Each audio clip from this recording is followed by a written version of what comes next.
few artists have left as indelible a mark on music, performance, and queer culture as Freddie Mercury. The legendary frontman of Queen was a powerhouse vocalist, a flamboyant showman, and a queer icon whose legacy continues to inspire generations. His story is one of immense talent, groundbreaking artistry, and a hidden, yet deeply felt struggle with identity in a time when queerness was often shrouded in secrecy. This episode of QueerStory delves into the life, music, and queer legacy of Freddie Mercury, exploring how he navigated fame, sexuality, and personal freedom while changing the face of rock music forever. Before he became Freddie Mercury, he was born Farrokh Bulsara on September 5, 1946, on the island of Zanzibar, which was then a British protectorate, now part of modern-day Tanzania. His parents were Parsi Indian, part of the Zoroastrian religious community, and his father worked as a cashier for the British Colonial Office. As a child, Farrokh was musically gifted.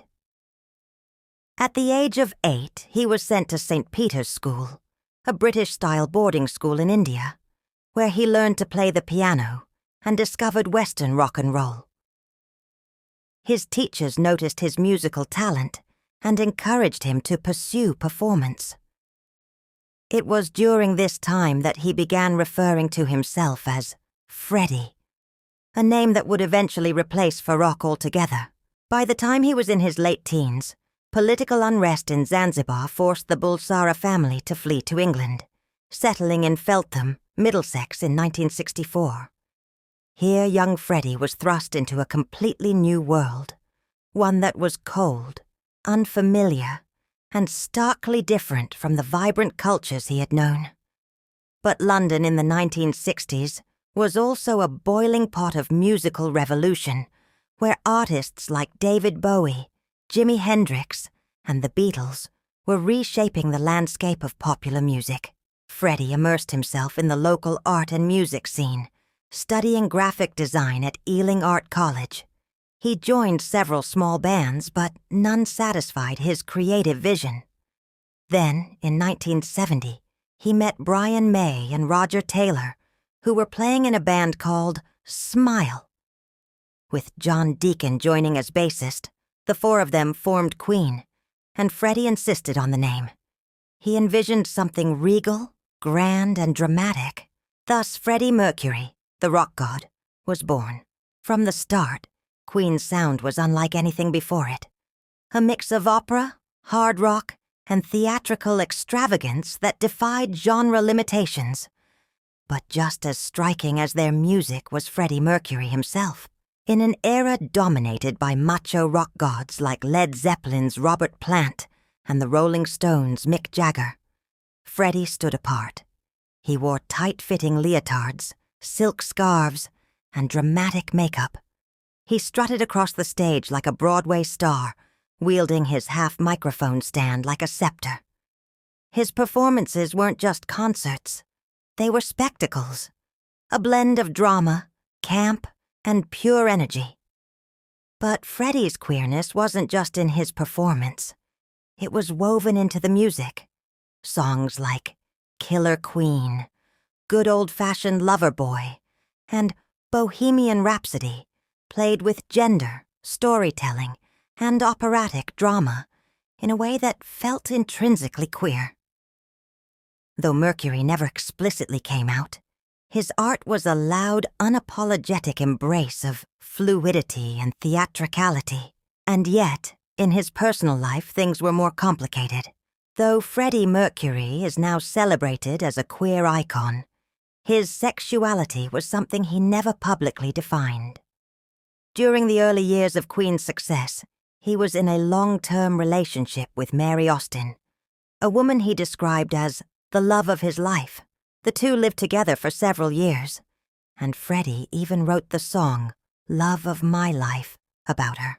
However, by the late 1970s, Mercury had begun exploring relationships with men. This shift marked a turning point in his life. He and Mary Austin remained close, but their romantic relationship ended. Mercury later entered a series of relationships with men, including David Minns, a music executive, and later Jim Hutton, who would become his devoted partner until his death. Despite his personal life being an open secret within the industry, Freddie never publicly addressed his sexuality. In interviews, he would deflect questions about his love life, sometimes even exaggerating his playboy persona. In an era of rampant homophobia, even a star as untouchable as Mercury wasn't immune to the pressures of staying silent. By the late 1980s, the AIDS epidemic was devastating the LGBTQ+ community, and rumors about Freddie's health began to swirl. His once larger-than-life presence started to fade from the public eye. He stopped touring with Queen, appearing only in music videos and carefully staged television appearances. It wasn't until November 23rd, 1991, just one day before his death, that Mercury released a statement confirming he had AIDS. The next day, on November 24th, 1991, Freddie Mercury passed away at age 45, surrounded by close friends, including Jim Hutton, Mary Austin, and his Queen bandmates. His death was a tragic loss to the world, but it also became a pivotal moment in AIDS awareness. In a time when many celebrities and public figures still refused to acknowledge the disease, Freddie's passing brought global attention to the crisis. His bandmates and friends established the Mercury Phoenix Trust, which continues to raise money for HIV/AIDS research and support.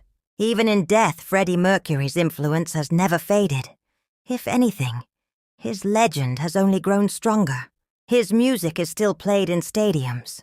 His performances are studied by young artists, and his style remains iconic. His bold embrace of gender fluidity, theatricality, and camp paved the way for artists like Lady Gaga, Adam Lambert, Prince, and even Beyoncé.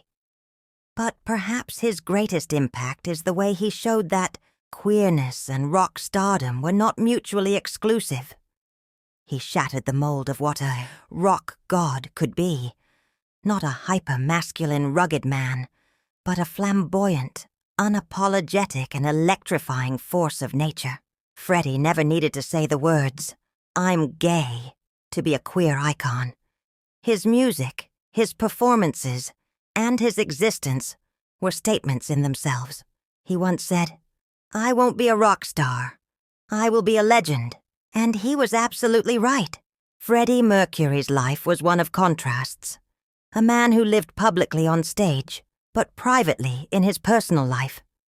A rock star who embraced extravagance but hid his deepest truths.